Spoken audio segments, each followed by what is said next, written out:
सोचते हैं। मैंने उस जीवन और वातावरण में रहकर बहुत कुछ लिखा है, परंतु मैं जानता हूँ कि मैंने वहाँ रहकर कुछ नहीं लिखा। जो कुछ लिखा है वह यहाँ के जीवन का ही संचय था। कुमार संभव की पृष्ठभूमि यह हिमालय है और तप सुनी उमा तुम हो। मेघदूत के यक्ष की पीड़ा मेरी पीड़ा है और वह विमर्दिता यक्षिणी तुम हो। यद्यपि मैंने स्वयं यहाँ होने और तुम्हें नगर में देखने की कल्पना की। अभिज्ञान शाकुंतल में शकुंतला के रूप में तुम ही मेरे सामने थी।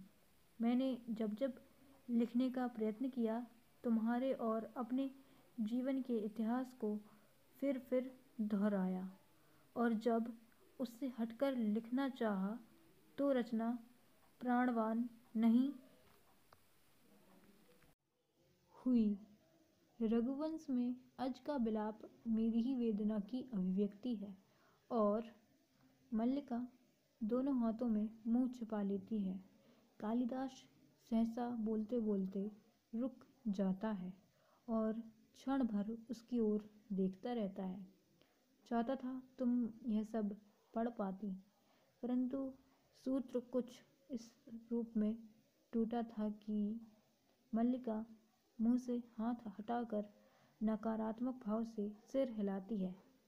मल्लिका कहती है, वह सूत्र कभी नहीं टूटा।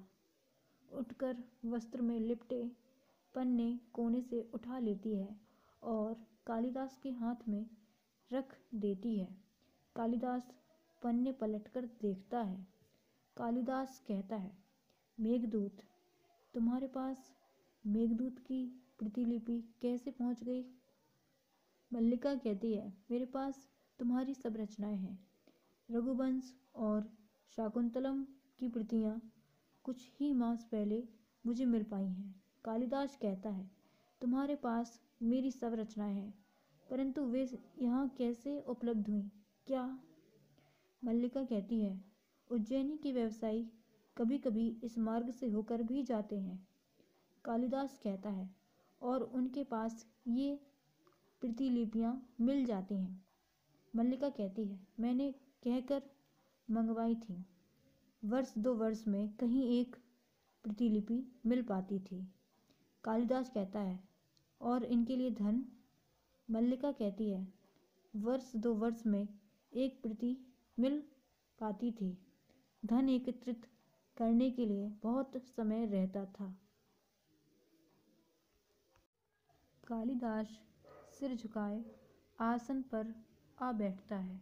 कालिदास कहता है, जो अभाव वर्षों से मुझे सालते रहे हैं वे आज और बड़े प्रतीत होते हैं। मल्लिका, मुझे वर्षों पहले यहाँ लौट आना चाहिए था, ताकि यहाँ वर्षा में भीग भीग कर लिखता वह सब जो मैं अब तक नहीं लिख पाया और जो आषाढ़ के मेघों की तरह वर्षों से मेरे अंदर घुमड़ रहा है। निश्वास छोड़कर आसन पर रखे ग्रंथ को उठा लेता है और उसके पन्ने पलटने लगता है, परंतु बरस नहीं पाता, क्योंकि उसे ऋतु नहीं मिलती, वायु नहीं मिलती। यह कौन सी रचना है? ये तो केवल कोरे पृष्ठ हैं। मल्लिका कहती है, ये पन्ने अपने हाथों से बनाकर सिए थे। सोचा था तुम राजधानी से आओगे तो मैं तुम्हें यह भेंट दूंगी। कहूँगी कि इन पृष्ठों पर अपने सबसे बड़े महाकाव्य की रचना करना, परंतु उस बार तुम आकर भी नहीं आए और यह भेंट यहीं पड़ी रही। अब तो ये पन्ने टूटने भी लगे हैं और मुझे कहते संकोच होता है कि ये तुम्हारी रचना के लिए हैं। कालिदास पन्ने पलटता जाता है। कालिदास कहता है, तुमने ये पृष्ठ अपने हाथों से बनाए थे कि इन पर मैं एक महाकाव्य की रचना करूं? पन्ने पलटते हुए एक स्थान पर रुक जाता है। स्थान स्थान पर इन पर पानी की बूंदें पड़ी हैं, जो निसंदेह वर्षा की बूंदें नहीं हैं।